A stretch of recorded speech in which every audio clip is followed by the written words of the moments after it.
And we alive. What's good, Joshua Man DL Saint? What's happening? Welcome, welcome, welcome. I really want to know podcast. Gonna have to keep this one short, guys. You guys know Uncle Saint's a single dad. My daughter had plans to go out with her friends. It's Halloween.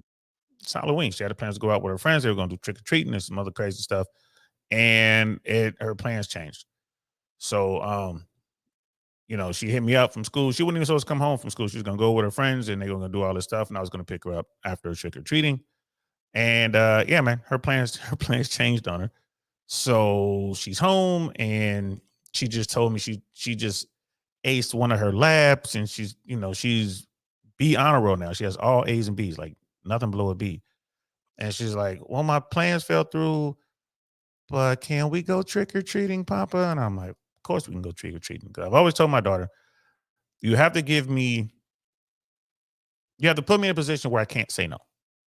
That's what I tell my daughter. Like, if you're getting all A's and B's and you're really good, the teachers love you, no discipline problems, and you're doing everything you're supposed to do, of course I'm gonna say yes when you ask to do something like trick or treating. I hate trick or treating, y'all. I hate it. I hate it. But I'm going tonight, so I'm gonna have to make this quick. We're going tonight. We're gonna go out there. And for those of you guys in America with trick or treating is a thing, please, when you're out there driving around, please, please, please put your phones away just for 3 hours. Don't text. All right. Make it 4 hours, man. Just don't text. Just don't text, man. From 5 p.m. until 9 p.m., wherever you are, don't text. In America, look out for these children. They're everywhere. They're in costumes. They're running around. Their vision is impaired. They're hyped up on sugar. Be extra careful. Stop texting. Put your phone away while you're driving tonight, please. Please. Don't do it for me. Do it for the kids. You know what I mean? Like, it is what it is. We got Viking Paradigm in the building. What's good, bro? Good to see you, man. How you feeling, bro? I'm glad you're here. You always got that Overwatch for it, brother. Brother Dino Dinosaurs in the building. What's good, man? It's like, brother DL, we need to see more Bill Burr. I think we're both fans. Are you 10 minutes early, my brother? Yeah, I am 10 minutes early because I got to get out of here. I got to get out of here. Like, let me start 10 minutes early because I'm gonna shut this down quick. I gotta get out of here. Because I just promised to take my daughter trick or treating. Remember, she's supposed to go with her friends, and all that fell apart. So I got to take her out. So yeah, I am 10 minutes early. I was gonna go 30 minutes early, but I'm like, let me just do like 10 or 15 minutes. And yes, I'm definitely a huge Bill Burr fan. Huge Burr fan. As a comedian, as a guy who came up, I would say the hard way in comedy, stand up. I admire and respect all the people who came up like me. Bill Burr was out there before me. It was even tougher when he came up, and I think he is one of, if not the best comic out there right now. You know what I mean? That's what I think. I think that like, it's him and Dave Chappelle. And Dave Chappelle right now is out here working on his next Netflix special. He was just in Tampa on Sunday. So he's going around the country. He's kind of doing like a mini tour, but what he's doing is he's putting his material together for this next Netflix special. So we'll see. It's like they trade blows. You know what I mean? It's Ali Frazier. So you like, let's see. Bill Burr did his last one was Red Rocks, something at Red Rocks, and that was an amazing special. So Bill Burr's about to, that was Bill Burr. Now Dave Chappelle's about to come back with another Netflix special. So and Bill Burr also has a movie out on Netflix right now here in America. I'm gonna watch that tonight. I meant to watch it last night, but I didn't. And it looks like it's classic Bill Burr. I'm looking forward to watching it. Classic Bill Burr. So yeah, bro. It's like is Chris Rock still on new material? I don't know. Like, Rock goes out when he goes out. I don't know if he's doing it. I don't know if he's working on anything. He did that that hour after the slap and all that when he finally came out. That's the last thing that I've seen him do. It's really hard to know what's going on because I'm not in Hollywood anymore. I'm not plugged in. When I was in Hollywood, or if you're in New York, you're plugged into the stand-up comedy scene because they're going to be moving around and doing stuff and popping in small venues to kind of get started. So I would imagine Rock is going to do something at some point. But and he's definitely Hall of Fame comic. He's been around, old school guy. But in my opinion, he can't touch Bill Burr or Dave Chappelle at this point, man. They're just peaking right now. So yeah, man. So we're gonna talk about Patrick Cc. He did a show about Bill Burr and the victims of Bill Burr is the title of it. I'm a big fan of Patrick Cc. It's going to be in the description below if you guys want to watch the whole thing. But we're going to watch a little bit of it and we're going to react to it, man. So let's get into it.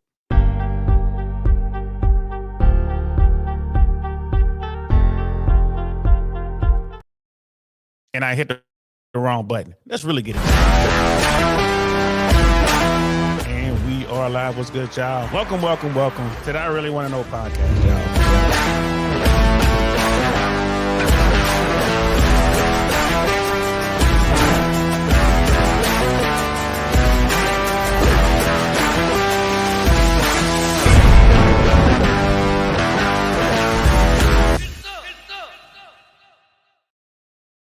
Yeah, one day, guys, we'll be big enough so I can get a proper producer. Until then, you got to deal with me making old man mistakes. You know what I mean? Shout out to Shushu for making that intro. It's really fire.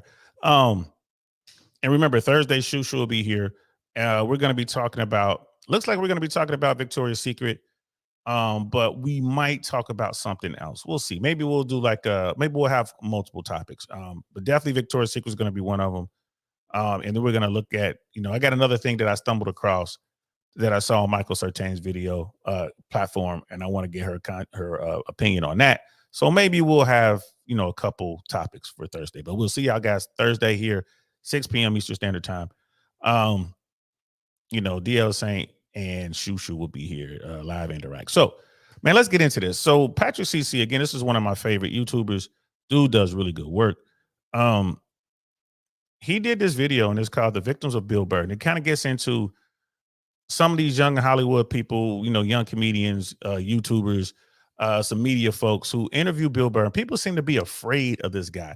Why are so many people afraid of Bill Burr? Like, well, Bill Burr's a real dude, man. He's a stand-up dude. He's a brave man. He doesn't care. He's going to get out there and do whatever he has to do. I mean, he's a legend. Bill Burr took on the entire city of Philadelphia and won. just dumped on him, you know what I mean, and just killed him. It's like it's historic. It's legendary. But he's a true student of stand-up comedy. He loves the art form, and he defends the art form every chance he gets. And then when Bill Burr's not a Hollywood dude. You know what I mean? I've met Bill Burr once. It was brief. It was brief. My buddy introduced me to him. We were hanging out at some club, man. Like I looked around and boy, he was gone like a ninja, bro. Like puff of smoke and he's gone. But he's a real dude. He's just a cool everyday guy. But he just has disdain for the Hollywood bullshit, right? He just won't take it. He won't deal with it. And I think as he's getting older, he's trying to tone it down a little bit, but he just can't help it, bro. And I get where it's coming from, man. There's some people you just don't want to be around. And if you're a strong alpha type, especially a man in Hollywood, all of the other men, there's a lot of beta dudes in Hollywood, A-list celebrities, but beta guys. And they're really scared, man. They're like little puppies, bro. They make these silly demands because they're in Hollywood. Like, I just want green Skittles or whatever. I want red M&Ms. I gotta have this type of water. And they complain through people. They love that little Hollywood life, right? They love being a diva. But then they come across a real dude. When they come across a real one, they shrivel up, man. They shrivel up. And I think that's what's going on with people who come across Bill Burr. If he senses any bullshit in you, boy, he's just going to let you know. He's just going to let you know. So let's get into this and let's check this out. Bill Burr's comedic persona is the loud, overconfident guy at the end of the bar. He fearlessly voices exactly what is on his mind, whether he is on daytime television or sitting across the table from you. However, Bill cannot be dismissed as some blue-collar loudmouth drunk. He is highly educated and will accurately expose your insecurities. These are some of the people who have been trolled, intimidated, and dismantled by the gab of Bill Burr, starting with Theo Von, one of the sweetest and most beloved comedians who was robbed of his charm. In 2019, Theo Von invited Bill to be on his This Past Weekend podcast. At this point in his career, Theo was just starting to become a household name. However, Bill wasn't very familiar with his material nor his fan base, which set the conversation off to a weird start. Theo was a huge fan of Bill and naturally started picking Bill's brain about the comedy comedy and entertainment industry. So from the beginning, they established a hierarchy where Theo seems like an aspiring comic looking for advice. I was just like experiencing like a ton of stress, man, burnt out. You know, I've been on the same tour for this hour for almost over a year now. You got to toughen up, man. Yeah, you're right, huh? You know, what do I do? Camouflage hat, looking like a fucking backwoods guy, all tough and shit. You can't handle doing your hour again. I mean, come on, man, suck it up. Bill probably. But right there, that's a fact, man. That's a fact. That's not trolling. That's just an old comedian telling a young comedian, stop it. Stop it. It's your hour. Think about what they're talking about. They're talking about an hour of comedy. You're going around, you're touring, you know what I mean? You're becoming a household name, doing your 1 hour of material all over the country, all over the world. You're getting paid handsomely for it. And you saying it's stressing you out. Change the hour. You dig? Change the hour. Add stuff to it. Take stuff away. Build on the hour. Do more crowd work. What are you talking about? And then you're talking to someone like Bill Burr, man. You look, oh, that's my legend. You know, that's my hero. You know, that's my idol. There's a lot of people who look up to comics like Bill Burr, Dave Chappelle. You know what I mean? Chris Rock. You know, the list goes on and on. Ron White. You know, Sebastian Maniscalco. I mean, there's so many. Seinfeld. You know, there's so many comics out there who have made it, and it took them a long time to get there. So they finally get there. Now here's this Theo Von, this young kid, and he's like, "Oh, woe is me! I gotta, you know, I'm doing this hour." Yeah, I think Bill Burr handled that perfectly. And you got Bill Burr at the table, you interviewing this dude. You gotta know he's gonna say that shit, bro. You gotta know, man. That's crazy. But look, Theo. Beta, you know, a little on the weak side, bro. At least, especially back then. A lot of these guys now, they're in character when the camera goes on, but when the camera goes off, you can still see that they're really weak. They're scared little children, a lot of them. Scared little children, bro. I know comedians who won't follow other comedians. That's like to a thing. They're like, well, because the other comedian is way funnier than they are. It's like, whatever, man. You do you, they do them. You know, there's no real difference. Like your fans love what you do, people love what they do, but it gets in their head. It gets in their head. I'm not crushing like that. So, and it'll be a comic that no one's really heard of. There was so many comedians when I was coming up afraid to follow Sam Tripoli, afraid that they wouldn't do it. They just would not do it. And it blew my mind. Like, why y'all afraid to just go up there and do your bit? Especially if you're a role comic, you've been doing this for a while, you're on TV, whatever, you making movies, go up there and do it. Just do it. But no, they get scared, man. Let's continue. Had a hard time relating to Theo's mental health struggles since he grew up around blue-collar Boston men who worked themselves into an early grave. Then again, this was just harmless ball busting, but an early sign of what was about to come. I just think I have a tough time working with other people sometimes, you know? I just think I would say get over that. Get over yourself and get over that, because there's a lot of great people in this business and you're going to miss out. And I don't know. No, you know what? You'll say your loved ones will save money on the funeral costs because no one's going to go. So there's not going to be too many snacks they got to put together. You could see Bill was about to be more serious with Theo, but then paused and decided to defer to a silly joke. That wouldn't last. She'd have a rough day and she'd come in. And I don't remember the whole show. I can explain it to you. Yeah. If I can explain it to you. Okay, guy just I don't know what that is. All right. No, I believe it. I'm not into it. I don't want to hear it. I got it. Your show. Go ahead. All right, let's talk about old shows then. We don't have to. Patty Duke. What about that? You made me feel like an asshole. Like that was the 15th time I fucking brought it up. Bill is becoming increasingly agitated with him, but Theo is making a huge mistake here. Theo is known for his airheaded yet poetic thoughts about life. He also speaks exactly what is on his mind, but it feels like the intrusive thoughts of someone with more heart than brains. Theo keeps switching in and out of being serious and being funny, making it difficult for Bill to riff with him. They both can't decide when the other person is making a joke or being serious, and by the end, Theo felt defeated and Bill could sense it. What about the Nice Guys? Oh, you got to see that. Oh, what's the Nice Guys? No, I don't know. I think you're looking down. You got your jaw out. You got your jaw. It's very confrontation. I'm feeling like you're not liking my suggestions. You just like you like the Once Upon a Time in Hollywood. This guy's dead to me. He's dead to me. You know, the intimidation factor in Hollywood is a real thing, man. There's a lot of these young comics and whatnot, they get extremely intimidated by someone who's already made it. And Hollywood is extremely fake, bro.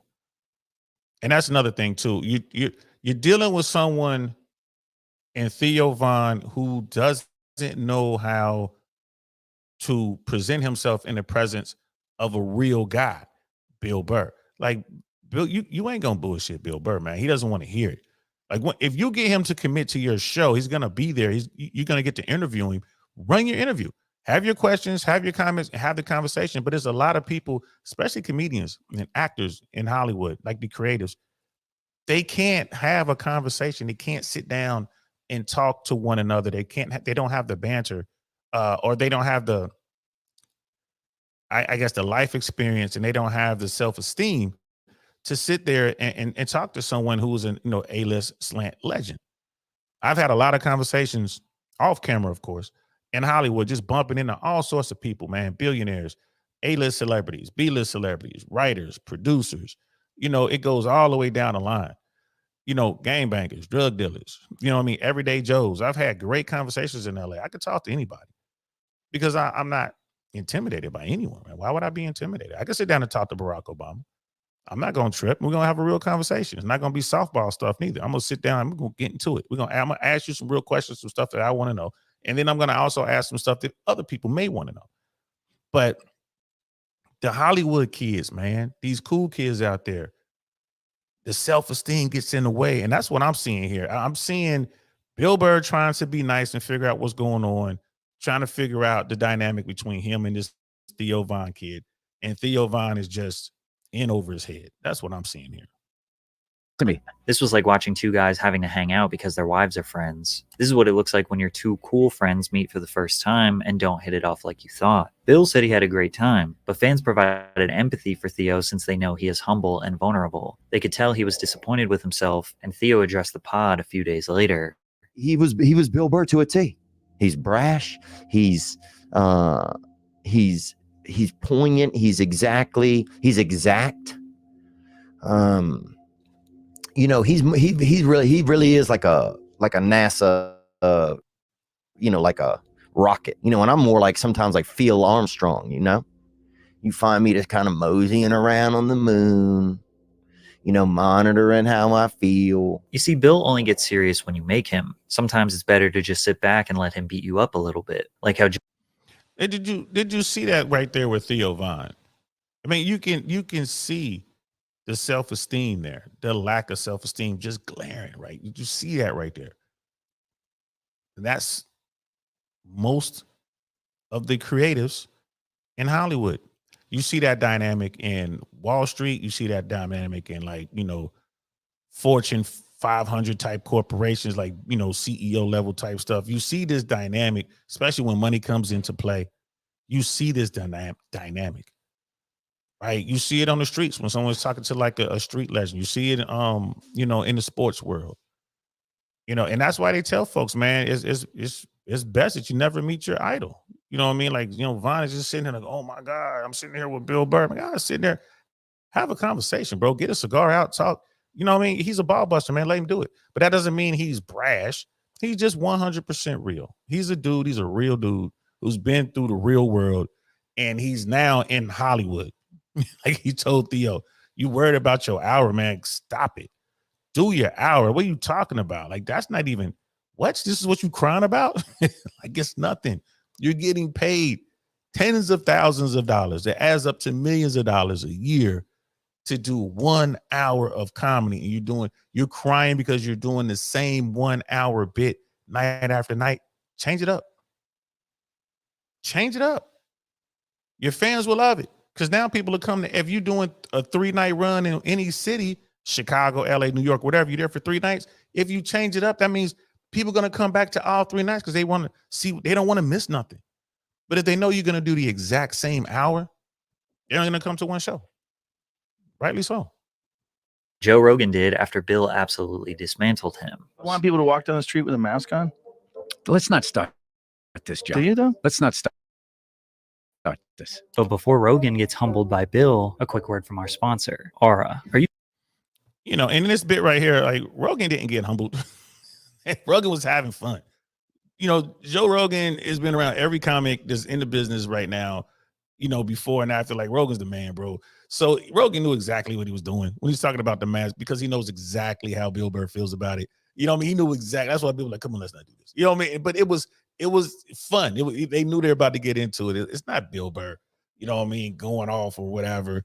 It's just these two dudes giving. This is how Joe Rogan busts your balls. This is how he does it. He knows where you stand on a particular topic, and he's gonna come a different way. He's gonna hit you from the flank with that, and it's like, but he's not gonna ambush you. He's letting you know what's coming. He's like, let's talk about the man. It's like, come on. Yeah, he's sitting back there smoking cigars. It's all good, bro. That was crazy. You can either let these data brokers keep profiting. And I mean, and that's just one of the things that people need to understand. Joe Rogan and Bill Burr have a real close dynamic, man. They're homeboys, man. So yeah, it wasn't, I'm hearing Partick Cc use these words as like, he describing Bill Burr, making him sound like the big bad wolf, and he's describing everyone else, and they all sound like the three little pigs. Like, come on, bro. With an American flag behind you, smoking a cigar, acting like we know what's up. I just love how wearing a mask became like this like soft thing that you were doing, like being courteous. Being courteous. Why is it for bitches? That was so stupid. First of all, God, you're so tough with your open nose and throat. Gee, Joe, and your 5 o'clock shadow. This is a man right here. A man doesn't wear a mask. But this wasn't the only time Joe just gave up after Bill roasted him. Now, what's about to come up is a little bit different. Like what you're about to see is something they would do at the Comedy Store every now and then. I don't know if they still do it now. And I see my buddy Sam Tripoli's up there to the far right. Brett Kreshner's up there. And this is just, again, Joe Rogan knows what he's doing. And they're being entertaining. Like they're in the main room at the Comedy Store. The place is packed, standing room only. People are outside trying to figure out how to get in. It's just one of those things. And this is why I love the Comedy Store, because this sort of stuff would happen all the time. It just pop up, bro. It was like perfect. But again, this is Joe Rogan picking at Bill Burr, knowing Bill Burr is going to come at him with some greatness, right? That's all this is. But let's check it out. Does it make you more aggressive? What? Elk. No, Joe, you lunatic. Somebody gets in my face, that might cause me to get more lunatic. I eat a little bit of protein. You had to beat the fuck out of people for like 3 decades before you could like chill, smoke a little weed, put on your Little Rascals hat, and just fucking chill out. You don't understand. I love him to death. But this guy is the most testosterone filled dude I've ever met. That's why I love him. I love him. Notice how Bill reaffirms that he loves Joe despite him being the butt of the joke. He often reminds people it's okay to laugh at themselves. Making fun is his way of showing love towards someone. A perfect example of this is Bill's endless jokes towards Colin Cowherd, who hosted a sports radio show on ESPN. Him and Bill are great friends, which is why Colin knows to just laugh when Bill is sending shots his way. A lot of people think that they're uncomfortable with my elevation. Are you uncomfortable with it? No, I just see all of your insecurities. Giant desk. When guys come and sit on the couch, I go right after them. Do you respect me for that? No, I don't. Your big dumb desk, hide behind your microphone. And don't even think about asking Bill a dumb question. You're in your comedy prime right now. Like this is you got about 8 years left. How do you judge that? Because your energy level is high. You're nimble. I mean, dude. And what do you do? I'm not like an athlete. I'm going to blow out an Achilles and I can't write a joke anymore. Like I said, Colin. Yo, Bill Burr keeps it 100, bro. Old boy was right. Yeah, Bill Burr he's peaking right now, man. He's getting after it, bro. He's right there. Bill Burr is, I believe, reached the level, like a mastery level of comedy, and right now is just, he's in it, right? He's in the zone. How long will this last? I don't know, bro. Like, it's comedy, man. As long as he can talk, as long as he can stay witty, as long as he can come up with this stuff and entertain the way he entertains, man, he can do it, he can do it until his 90s. Don Rickles was doing it, man. Oh my goodness. Don Rickles, we want to talk about roasting people. He was the king of that. I mean, he did that well into his old age, man. Like, so there's no physical barrier as a comedian. I mean, as long as you can talk and formulate the jokes, man, and come up with the punchlines, you can do this. You can absolutely do this. You know what I mean? But, and like Partick Cc, it seems to me that the young folks, the way the young folk kind of look at this, it's shocking, man. It's all, you know, it's almost as if they're looking at this through some sort of victim lens. Like, oh my God, I don't want to talk to Bill Burr because, you know what I mean, I'm such a victim and I don't want him to shine a light on it or whatever. I'm so insecure and I don't want him to shine a light on it. I don't want to talk to anybody like that who's going to keep it 100. You know, that's this. When we grew up, man, we knew it was coming. We knew it was coming. Everywhere, wherever we turned the corner, man, be an aunt or an auntie or your parents, you know what I mean? It could be a teacher or a coach. You knew it was coming and we had to deal with it. And maybe that's what's going on now. People just don't know how to handle the realism. They don't know how to handle life. They're so used to it being taken care of by someone else. Like mom and dad is going to bulldoze all the problems out the way. I'm a winner. Everyone gets a trophy, etc. You ain't going to get that around a Bill Burr, bro. You ain't going to get that around a Dave Chappelle. You know what I mean? You ain't going to get that around any of the hardcore comics out there. You're just not going to get it, right? You're just not. Knows how to laugh it off and remain in good spirits. But some people think Bill is actually the insecure one. Sometimes a harmless question is asked and Bill is the one who takes it the wrong way. Bill, are you the head writer on the show, or how do you work in the writers' room on the show? Because you write your stand-up specials, you know, obviously you're a writer, but you've never really written on a sitcom before. If you go through your credits, you hadn't really been on a show before. Why'd you have to bring that up? Just right out of the gate, he goes negative. Never really saw you write on anything before, Bill. It was all the. That's not negative, and that's not Bill Burr going after the guy. That's Burr doing his stick. Right. And you're sitting across from a dude like, who are you, bro? Like we're sitting here and he's just letting him know this is how you're gonna go. You're gonna go right, coming right out and going negative, huh? All right, well, you've never written on anything before. Dude has countless hours of material that he had to write. Stand-up comedians, the good ones, they write all their own stuff, man. It's like rappers, like hip-hop writers used to be back in the day. They used to write their own stuff. Nowadays, if you look at someone like Drake, they pay people to write, and all the other mumble rappers or whoever's out there, the female rappers, the whatever. Now they're pop musicians, right? They're pop acts. Because for me, it always was a hip-hop artist wrote his own stuff. That was part of being an MC, and a comic writes his own material. That's part of being a comic. Right. And even in the comedic world, there's a lot of people out there, like once they get big, of course, they hire writers or whatever, but they are very involved in the process. And then you have comics out there who don't write a single joke. Someone else writes it for them because they really don't have talent like that. But for whatever reason, Hollywood's latched on to them. You know, Amy Schumer being a perfect example. She couldn't write a good joke to save her life, bro. But she's Amy Schumer. So she's going to have all sorts of people writing for her. She's been accused of stealing jokes. But did she steal a joke, or did someone she paid to write stole the joke? You know what I mean? So it's just like that. Carlos Mencia is actually a funny dude who can actually do the work. But that was his thing. Instead of having, you know what I mean, I want, you know, yellow M&Ms, he would just go out and take jokes and just, he kind of thrived on that way. What you going to do to me? And it took Joe Rogan to come and put an end to that. You know what I mean? So, and it's just one of those, it's just some people can handle the real world better than others, I think. Wonderful 34 is in the building. What's good, fam? Always a pleasure to see you. We're over here talking, we're reacting to a Partick Cc video talking about Bill Burr, my favorite comic right now. I believe he is definitely the greatest doing it at the moment. Brother Dino is like, how would this guy handle getting heckled on stage? He will crumble. You talking about Bill Burr? No, he won't. Bill Burr was being heckled in Philly by a bunch of drunk people in Philadelphia. Look it up, right? It's amazing.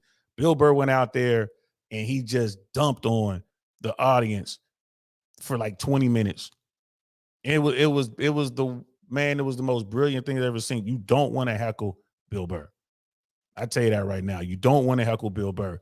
He will make you cry. I don't care who you are. You'll want to fight or cry, and I've seen it happen. Right? And there's a lot of comics out there you don't want to heckle. Ian Bagg, a Canadian comedian, you don't want to heckle him. You don't want to heckle him. There are people who thrive on that. They wait for someone to say something. And it's just kind of great. So now Burr will he will hold up just fine.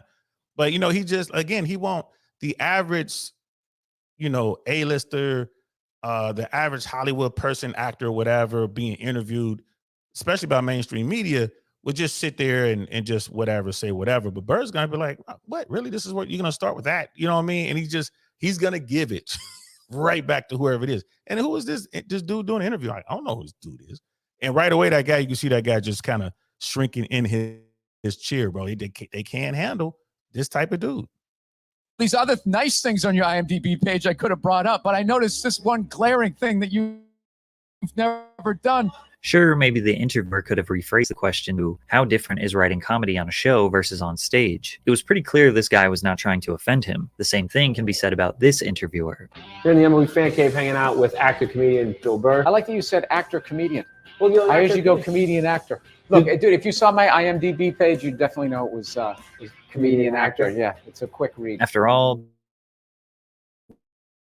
Bill admits himself that he had a hard time understanding people's intentions throughout his whole life, which usually led to anger or jokes. If someone was really nice, I would just be like, get away from me. If someone was an asshole, it's like, oh, that seems familiar. For whatever reason, I don't like being complimented. Well, fortunately for Bill, he didn't have to worry about being complimented on this next one, because he made enemies with the entire city of Philadelphia. Oh, that's right. They're going to show the Philly thing here, bro. Like the Philly thing was just, you need to watch the Philly thing in its entirety. Like it's legendary. And Brother Donnie was like, yeah, not Burr. I was talking about the youngster. Yeah, man. Like it's one of the first things you learn as a comedian is how to deal with hecklers. Probably most comedians today, they just power through their bit. They don't even stop for the heckler, right? They just don't stop because dealing with a heckler takes away from your time. So if you have 10 minutes on stage and you have a relentless heckler, well, you're not going to get through your bit. It might take you 5 minutes to deal with this heckler, and now you only have 5 minutes left. So what the clubs are doing today that I've noticed is they'll put the hecklers out right away. And the comedians will just power through their set. They wouldn't even acknowledge the heckler, right? They might say, oh, whatever. They might acknowledge them for a quick second, but get right back into their routine because they're trying to get their best 10 minutes in and they're trying to, move up to the next level. And if you got 15 minutes, 20 minutes, it doesn't matter, 40 minutes, whatever you're doing, dealing with a heckler. And most hecklers think they're helping you. There are comics out there who get the crowd riled up. They just get the crowd riled up because they're a young comedian. They don't have a whole bunch of material. They're like, I want you to be my friend. You get the crowd riled up. You encourage them to scream out and say stuff. And they're like, yeah, they're, yelling with you and all that kind of stuff. I hate seeing that. If I'm the next comic up, I hate seeing that. It's like, bro, this dude he just set the tone for the whole night. Now someone's gonna go out here. It's gonna have to get on this stage and calm these people down again, right? So and again, a lot of comics they don't have the experience level to do it. And it almost always falls to the more experienced comics to come out there and calm those people down. And when I deal with hecklers, I try to be nice at first. I acknowledge them, and I let them know in a very stern but playful way. It's not playful, a very stern but funny way. Calm down. Enjoy the show. If they continue, then I just destroy them. If you're gonna make me come away from my routine and what I'm trying to do, if you make it, you're gonna be a little kid, then I'm gonna have to spank you like a little kid. I'm gonna have to come down on you. I'm gonna show you what daddy got for you. And I'm gonna sit there and relentlessly destroy you. I'm gonna turn your whole table against you. They're gonna be talking about this for the rest of your life, as long as you know them. Remember that time that comedian, you know what I mean, just took your soul and smacked you in the face with it? Because that's what I'm gonna do. I'm gonna do that. You are taking me, you're messing up this show for everyone. Now you want my attention, now you got it. And I'm about to just destroy you with all sorts of nastiness. This is a club to the point where you'll probably want to try to cancel me. He didn't have to do all that. Well, you need to get out. You need to leave. Remember, you started this, not me. I already got your money and you ain't getting it back. So I've done that. I've gone nuclear on some folks. I had one guy, I was doing the Ha Ha Cafe. This was in Hollywood, in LA. This was in North Hollywood. Doing the Ha Ha Cafe, I walk in there and I'm doing my set. And there was a heckler in there who was just drunk. He was the dude in the crew that was just trying to get attention or whatever. And he wouldn't shut up. So I went in on him for a couple minutes and he kept going. But again, he was being playful. He wasn't trying to distract, but he was distracting. He, you know what I mean? Like, okay, so now I had to put my focus on him, put the spotlight on this dude. All right, I put the spotlight on this dude. And then I went in on him for another 3 minutes. It was working out for him and the whole place is laughing, his table and everything. I really went in. And I was, talking about him and his friends. And I was basically saying, like, this is the guy y'all never want to be around, huh? This is the guy, like, he just showed up, like, damn, who told him? I kind of went into this whole bit and they were laughing and shaking their head like, yeah, that is the dude. And I said, bro, now that we've had this established, I'm going to buy you and the table a drink. You know what I mean? Because you're a good sport. But you better not open your fucking mouth again the rest of the night. And he didn't. He took his drink. They had their drink, and he shut up. He did not open his mouth the rest of the night. We had 3 more comics after me. He didn't say a word, right? Man, he kept to his word. So I was like, all right, that's cool. But you dealing with, hecklers are tough. Burr is legendary for this bitch y'all about to watch right here, man. This was in Philly. It's a very, very long story. Patrick did a good job of kind of summarizing, but it's more detailed into this story. But man, listen to what Burr did. After they relentlessly booed him during his set. While Bill was developing as a comedian in the 90s and early 2000s, he gained some notoriety on Comedy Central Presents and through regular appearances in The Chappelle Show. But many attribute a large jump in Bill's popularity to the Opie and Anthony radio show, where he's regularly been a guest over the years. In 2006, many Opie and Anthony show regulars were on the Traveling Virus Comedy Tour, such as Tracy Morgan, Bob Saget, Ralphie May, and Patrice O'Neal, to name a few. The tour was very successful, with the second show in the lineup breaking Jay Leno's record for the most tickets sold for a comedy show at New Jersey's PNC Bank Arts Center. However, the third show in Camden, New Jersey, just across the Delaware River from Philadelphia, didn't go nearly as well. The drunk and unruly Philly crowd on a hot afternoon outdoor show set the tone by booing the opening act off stage. They'd continue to behave poorly and on the verge of booing the rest of the night, as those who had yet to perform were dreading their set. Tracy Morgan gave up 7 minutes into a 20-minute set. Bob Saget and Patrice O'Neal did well, but Bill wasn't having it with this crowd. He got this is where Bill's love for the art form comes in, and he wants to protect those who are, who are true to the art form. Like Tracy Morgan, 7 minutes into a 20-minute set, and he bailed. People don't, a lot of comics don't want that confrontation, man. You got Bob Saget. Bob Saget, he was a beast. He was a beast. And then everyone knew him from the ABC show or whatever, Full House and all that. Most of America had no idea that Bob Saget was a stand-up comedian and a vicious one at that. I mean, his material was so dark. I would just love to watch the soul just, escape from these people who are watching this man on stage, listen to his material. God rest and God bless Bob Saget's soul. Rest in peace to the brothers, what I'm trying to say. And Ralphie May, Patrice O'Neal, another legend, RIP, rest in greatness to Patrice as well. Patrice can rock any crowd, it doesn't matter. So the heavy hitters, the hardcore dudes, they're not going to have a problem with all these people, drunk folks in Philly or whatever, in an outdoor concert. But Bill Burr didn't like the way they were treating the opening act, Tracy, and all that kind of stuff. So he went out there on a mission. Like, I'm about to show these people something. And and here it is. Just wait until you see what he did.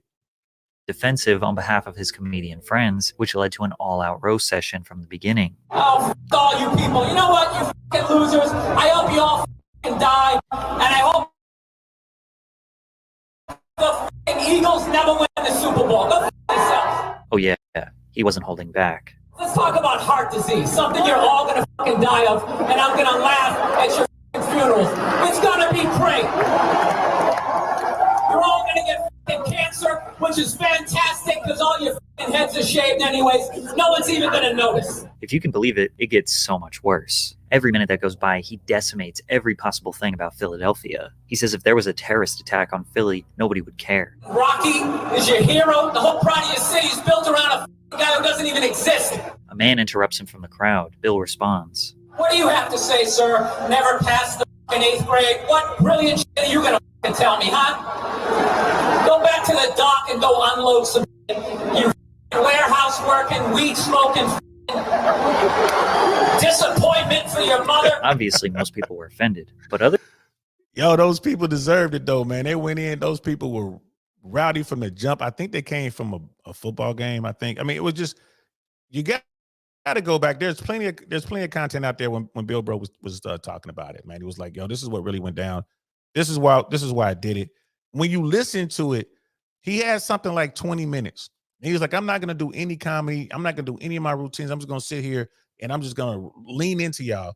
And as he was going through it, he was, saying how much time he had left. Like he would start off saying, I hope y'all all die, blah, blah, get to the end of that little rant. And they're like, okay, 17 more minutes. And he would go in 15 more minutes. He just all the way down to the end. And yo, people were clapping and cheering him at the very end. They loved it. When they realized what he was doing, they're like, yup, he's right. And they loved it. That makes you a legend in the comedy game. Dude was fearless, and he still is. He still is. I got to get going. So I want to jump this ahead to Ethan Klein. You know, like he did Ethan Klein's video podcast. And when you talk about weak, beta, afraid of your own shadow, absolutely zero self-esteem type of person, that is Ethan Klein. And Ethan managed to get Bill Burr onto his platform as well. And I mean, these people trying to make Bill Burr out to be some sort of mean guy, man. He's just a grown man trying to have grown man conversation with basically a child across the table from him. That's my take on it. You know what I mean? Brother Viking was like, that's good stand-up. Facts. If you can pull that off, bro, that's what separates you from the rest of the herd, bro. Like if you could do stuff like that, I've done shows places where I know they didn't want me there. I've done shows in places where people were mad I was standing there, bro. Black guy in California. You know what I mean? I don't think people realize how racist California is in certain pockets, right? It's a big state. There's a lot of racist, backward ass people there. But can't be scared. If you're going to be a stand-up comedian, you got to make everybody laugh. And I've gone into bars. I've gone into places. It's like, it is what it is. Me and some Italian dude went in there. And I went up first. I was the first comic. I took care of those people. It is what it is. You just beat them up. Mentally beat their ass, bro. And leave them stuck on stupid because they can't say nothing. Because I know their world. They don't know mine. That's comedy. I was doing that early on. Now I'm way more experienced, bro. I have no problem at all dealing with this sort of stuff. But I would never dare to take on an entire city like Bill Burr did. Go back and watch that, y'all. That is legendary. But let's continue. With a loud mouth. He spent the next decade proving to the world that he is actually an artistic comedian who is just a tad bit savage at times. And he did his best trying to be sensitive during his interview with Ethan Klein, but eventually he ran out of patience. Ethan Klein is one half of the H3H3 duo with his wife, Hila. Ethan developed a reputation on YouTube over the years for being a hilarious reaction channel. He created iconic skits and bits that are worthy of being considered YouTube Hall of Fame. In short, people thought he was funny. But while sitting across from a comic legend on the H3 podcast, Ethan was nervous. You know what I mean? If you went to whatever Comic-Con of podcasting, would you be nervous? Yes. All right. Well, you're an apprehensive person. I'm so neurotic. I'm nervous. I'm nervous right now. Okay. Very nervous. I don't think that's going to help. How do you? Despite this, Ethan remained pretty smooth for the first hour, but he would interrupt Bill a lot. I don't know. I mean, you're right. You're really. I mean, he's doing this. I mean, how much? What does that do? You need. So you got this kicked out of you for a while. So it's OCD. You're kind of looking. Oh, yours? Yeah, I don't know. I'm not going to diagnose you. I have no idea. You could tell Bill was getting increasingly more frustrated when he would be trying to answer a question, then Ethan would just say, right, and try to finish his answer for him. However, things got really awkward when Ethan started pressing a question that Bill did not want to answer. It seems like you're in love with your daughter, hearing you talk about her on the podcast. Jesus Christ. Well, Now, that is probably the dumbest question I've ever heard in an interview ever. You seem like you really love your daughter. Now you look at all the other stuff. Bill Burr was sitting there like, let me deal with this guy. YouTube personalities are like him. And it's like, whatever, I could get through this, right? I did the Philly thing. Of course I can get through this, right? What? And then you hear this question. And again, if anyone gets an interview with someone like Bill Burr, you have to know who's sitting across the table, bro. Like how is that question even on your note list? How is that question even there? It's just that's a complete hair scratcher. You love your daughter? What? Yeah, that Ethan Klein is a weirdo, bro. It is what it is. Let's continue. You're pretty perceptive. You take care about your own child. Listen. You also had a zillion kids, so I mean, yeah. Really? How many siblings do you have? I don't know, dude. The internet's too fucking weird to give out all that information. Oh, you don't even want to say how many because you're afraid that it will by all means, compromise keep your talking privacy. about it. Is there any way you can cut this out? I'm honest, dude. Like seriously? Yeah, no, dude. There's fucking lunatics out there. Okay. Whoa. Off the air, I'll tell you. All right. Jeez.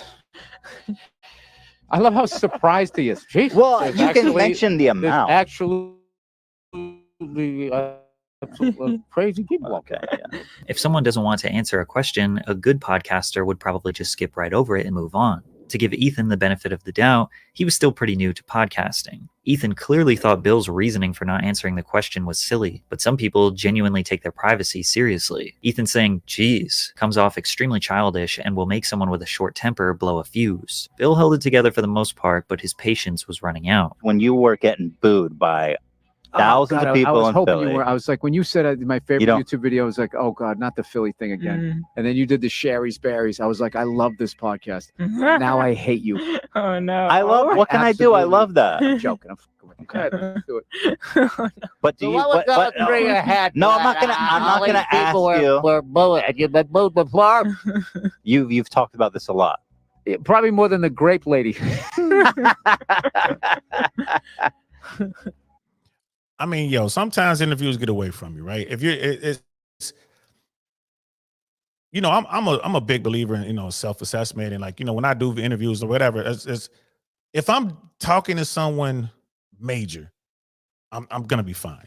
But if I'm talking to someone that no one knows, for me, those are tougher interviews, right? It's just like, oh man, it's just trying to drag information out sometimes, or trying not to land on the wrong topic because it could go sideways fast. But if you're dealing with someone that you can research, it makes it easier to stay in the zone. It's like, bro, I'm right here in the sweet spot. I'm gonna stay right here. I would never ask Bill Burr about the Philly thing.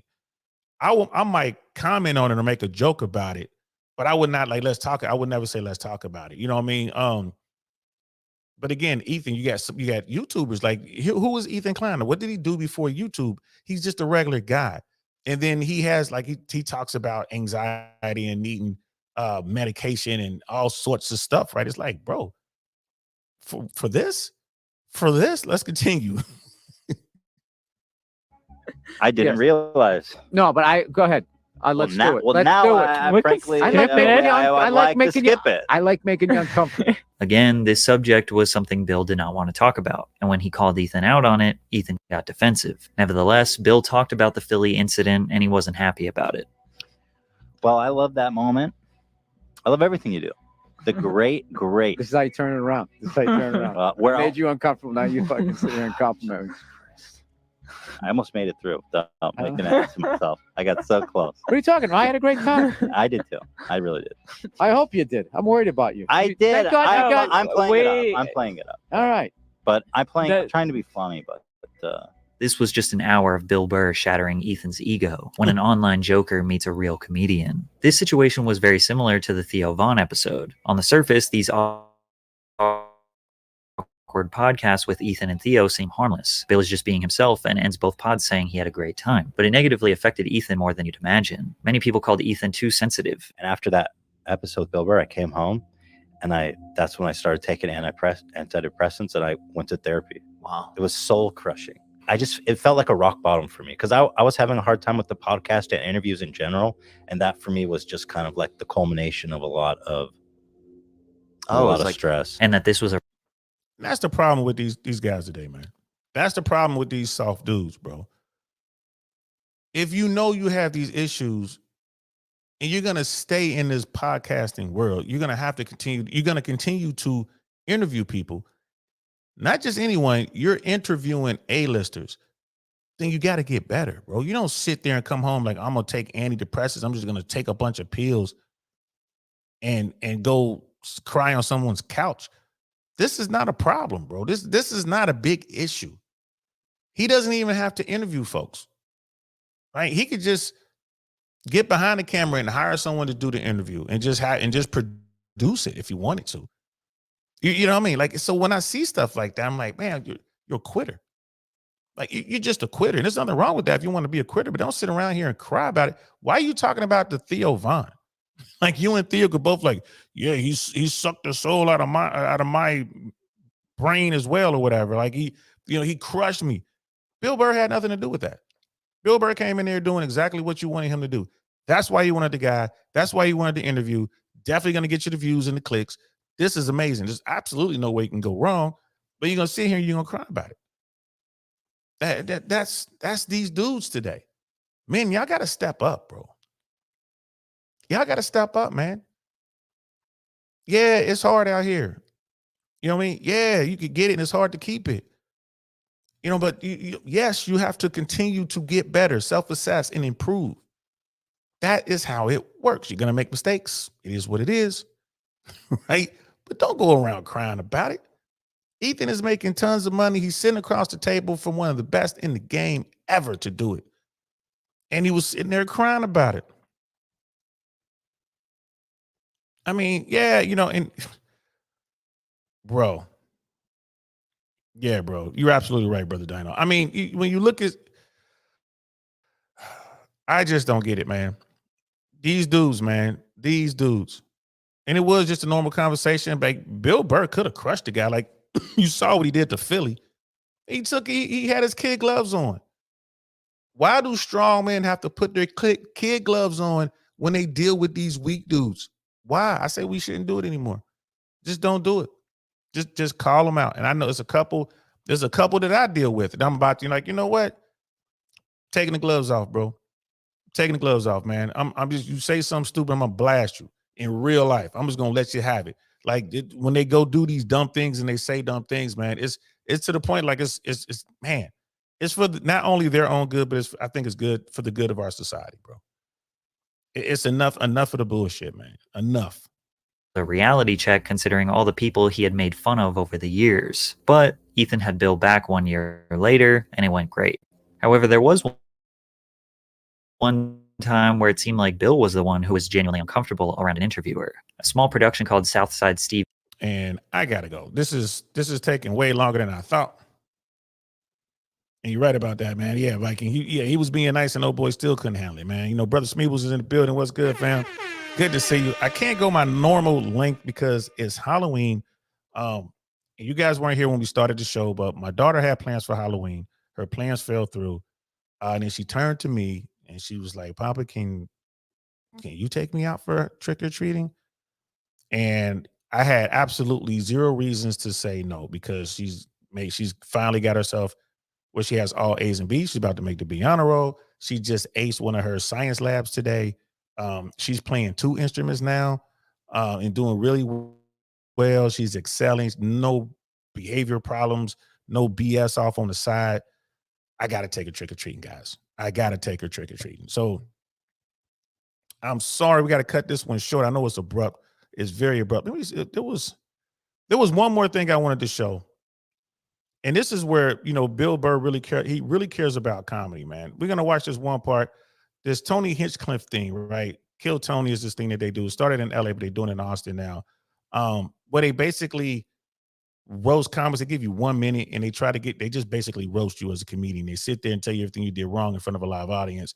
They just try to berate you. And I think it's stupid. I've seen people do this in the music business and in the rap game. You got folks who are brave enough to come up here and get over the fear to get on stage and, you know, share their art form, whatever it is. And then you got some people who are just going to come down on them. They invited Bill Burr to come sit on their panel when they did this one night. And let's watch this real quick. Kill Tony is a live comedy show that takes place every week in Austin, Texas. The show is hosted by comedians Tony Hinchcliffe and Brian Redban, who invite a celebrity guest, which is typically famous comedians, to join their panel. The premise of the show is simple. Invite aspiring comedians on stage to do a 1-minute set, then roast them for how bad they are in front of a live crowd. For some people, it's their first time doing comedy. Others have been doing it for a few years. And as you can imagine, most of these sets are boring, unfunny, lacking structure, and result in awkward, loud silences from the crowd. Everyone participating in the show understands the structure, and they look at it as constructive criticism for the comedian. Theoretically, it will make them better and let them develop thicker skin. However, when Bill came on the show, he wasn't familiar with the format, and after the first guest, he hated it. Just compliment someone, put it in the context of a joke, and an idiot will make a fool of himself. You got to understand something when it comes to stand-up, right? Most stand-up comics, brand new comics, rookie comics, open micers, they'll take any opportunity they can to get on stage. This is one of those opportunities. They're in one of the best comedy clubs in Austin. It's Joe Rogan's club. All of the top talent is coming through there. Tony Hinchcliffe came from LA. That was a guy who actually knows better. Like, Tony's one of those dudes, straight super geek nerd. He was the guy. You want to talk about invisible? The guy was invisible, but he's funny.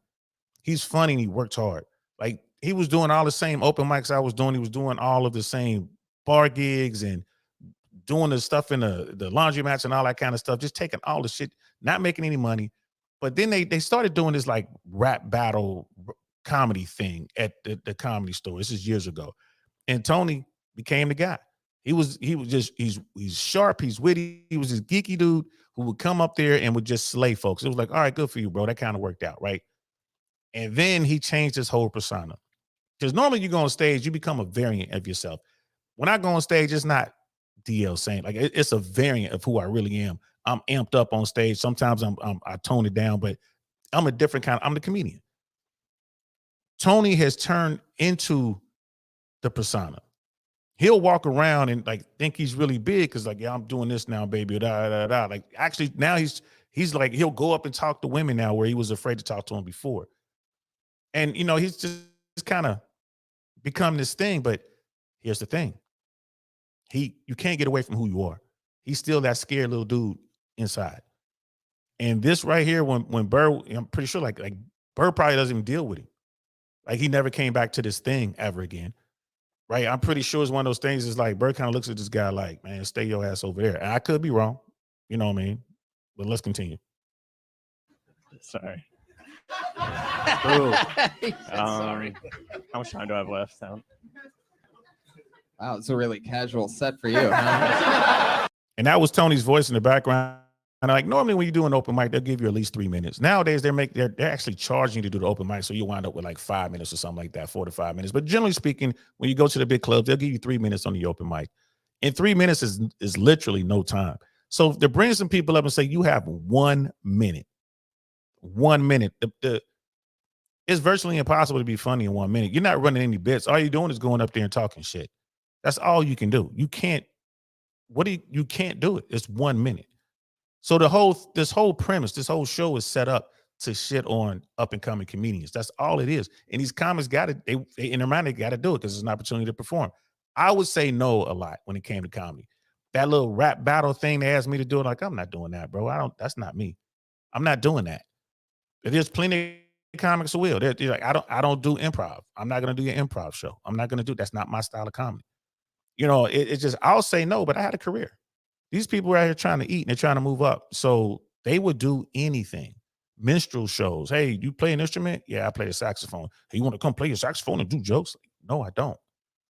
You know what I mean? You want to do it, you know. So anyway, I just wanted to put that out there. 1 minute is not any time. That's not nearly enough time to do anything on stage as a comedian. Maybe not. He would have picked one guy. He would have done that. We were shitting on him. He thought it would work. It didn't work. Yeah. Fuck, this is fucking brutal. Is this going to be an hour of this? I don't want to do this to people. It's fucking horrible. Nobody can be funny in a fucking minute. It's stupid. Yeah. Oh, no, it happens. Fucking 2 seconds. Oh, it happens a lot. Jesse just took a real bullet fuck there. this. You don't even. Fuck this. This is stupid. Stupid. You're fine. You're fine. Bill quickly tried to console the guy and shifted the negativity and jokes towards Tony. There's one more, and then I'm out. All right? There's another one, mean just to be fucking mean. I'm not doing this for fucking. Trying to bring it up here. I love it. Jesse, you did so bad. One of our guests is about to quit. I don't know what else to tell Oh, if there's a negative lining, Tony will find it. There it is, right between the ray of sunshine. There's that little nugget of negativity. You fucking. Smarmy. Then Bill was trying to give genuine advice to the comics. Yeah, I would just say, just slow down a little bit. Okay. Just slow down a little bit, and just the more you do your jokes, the more they'll come off natural. I would just slow down a little bit. Okay. Cool. That's it. So you see what's going on here. All right. So you see what's going on. Bill Burr loves stand-up comedy. He understands it from the very beginning, getting it out the mud all the way to the highest of heights. This guy is an A-list Hollywood actor right now. Think about that. Done Disney stuff. He's done Star Wars stuff, man. Like he has his own movie out right now. He's done serious roles. This guy has gotten it out the mud, and he loves stand-up comedy. Remember the earlier in this show when he was talking about the guy introduced him as an actor comedian. He was like, no, I'm a comedian actor. Right? I got to do way more comedy than acting. He loves it, man. So this is another instance of Bill Burr defending stand-up, just like he did in Philly. He's defending stand up and he's pissed because he's like, Tony, you should know better. You should know better. And they're bringing in these famous people, and these young comics they're willing to take that 1 minute just to get shit on. And Bill Burr hates that, man. He absolutely hates it. So he's sitting here, he's trying to help these young comics out. He wants to, give them some pointers and basically say, stay away from this kind of stuff, right? That's what he's basically trying to say. Like, man, stay away from dudes like this Tony guy. If you ever get a chance to see Hinchcliffe, man, he's funny. He is funny. Right? But he's just part of this clan that just goes out here and has no problem shitting on people. Right? That's Hollywood for you right there, bro. That's so Hollywood. And at the end of the day, he's just this scared little geek. Right? He's the same nerd, dweeb, whatever term you want to use. He's that dude inside. Right? He's still the same dude. He's never going to get away from that. It's not a threat. It's just. But when one of the aspiring comics actually had a good set, Bill decided to give him a few jabs. Like, what's the government? This dude's a fucking psycho, man. This guy is gonna get his own show, and he's gonna be a fucking lunatic. Like, he has no remorse, no guilt, no fucking responsibility for your own actions. You're a fucking dirtbag, man. For the next hour, Bill barely said anything. You could tell he didn't like the format and just kind of sat painstakingly through the entire show. Now, 7 years later, Kill Tony is at its peak. They are more popular than ever and have had a broad range of massive celebrities come on, yet Bill Burr never returned. Although at times he is a great... And that tells you all you need to know right there. Bill Burr was like, I'm not doing this. He's a man of his word. He said, I'll do it. He did it. He's not going to, he's a professional. He's not going to just leave. But you could tell he hated it. And when he was telling that one guy that this dude's a psycho, he's a dirtbag, he was giving him his props. He was letting him know, like, bro, you a beast. You the man. Oh, my God, you're going to tear Hollywood up. You know what I mean? Wouldn't be surprised if Bird was like, yo, hit me up. You need to do some time somewhere. Wouldn't be surprised at all. You know what I mean? If Bird could come up and get that kind of reaction when some dude had a minute to do his bit, that dude probably was fierce. But like Patrick said, Bill Burr never did that Kill Tony again. And he probably never will. And I'm pretty sure he probably looks at Tony Hinchcliffe like, man, whatever, bro. There's people out there, they do that in the music world, they do that in the rap world. I have people bring me on panels and just want us to sit there and destroy someone who has the wherewithal, the confidence and the courage to get on stage in front of people. The vast majority of folks can't even get on the stage, let alone perform something. I know what it's like. Just get on stage and be petrified, playing my saxophone, or get on stage dancing, or get on stage telling jokes. Right? I am not going to destroy someone who has the confidence to come up there and do something. I'll do my best to get constructive criticism. I say, hey, you might want to try this or may try that. But I'm not going to sit here and make you the butt of a joke and sit here and make you a laughing stock in front of all these people, man, so you can get laughed at in front of the masses. That's wrong. That's wrong. Right? That's just wrong. And people who back that sort of thing, bro, I question those folks. I question them. Like, what's wrong with you? So I'm gonna leave it there, guys. I gotta go. It's time to take my daughter trick-or-treating before it gets too late. We got to go jump in the car, and she's already she made her costume by hand. Something I don't even recognize as something from, I don't know, some game somewhere, some weird world that the young kids hang out in. But she's so proud of her costume, and she got it all finished, and we're about to go out right now and let her get a whole bunch of candy that she doesn't need. You know what I mean? Appreciate that, brother Viking, man. Appreciate that. Appreciate everyone who's checking us out, who's watching this live. I appreciate everybody who's watching from the clouds, all the Ninja Watchers. Thank y'all so much. I'm sorry I had to cut it short, but family first. Y'all know how we get down. And we'll be back tomorrow. I'll definitely be putting out some more shorts. We'll be back tomorrow. I think I'm going to do the first of a few breakdowns of the PBD podcast. Patrick Bet-David had Ron DeSantis on yesterday. Yeah, I know I'm a big fan of PBD. I got nothing but respect for the man. Cool brother. Met him. Cool guy. But I've never seen so many softballs. I've never seen a more kid glove friendly interview in my life. Man, and valuetainment. I'm down with valuetainment, but I gotta point this out, man. We'll talk about it tomorrow. So the people, we'll talk about it tomorrow. We're going to be talking about the PBD podcast. We're going to be talking about the Ron DeSantis interview with Patrick Bet-David. And I'm definitely going to be giving my thoughts. It's going to take us at least 2, maybe 3 videos to break that one down. It was an hour video, but it's going to take me a long time to get through that 60 minutes. I'm telling you now, bro. Ugh. It was, yeah. Ugh. Just thinking about it, it's like, ooh, gives me the EBGBs. But like, it is what it is. Appreciate y'all rocking out with me. You know what I mean? Brother Smills, you stay cool over there in Australia, brother. You got your Mace window outfit ready there, Dino. That's what's up, man.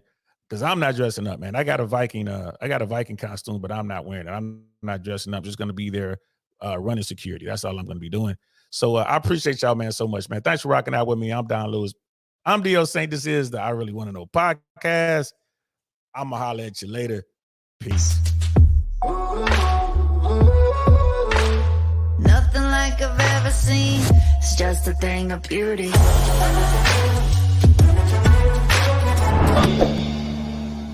Darn, that's the end.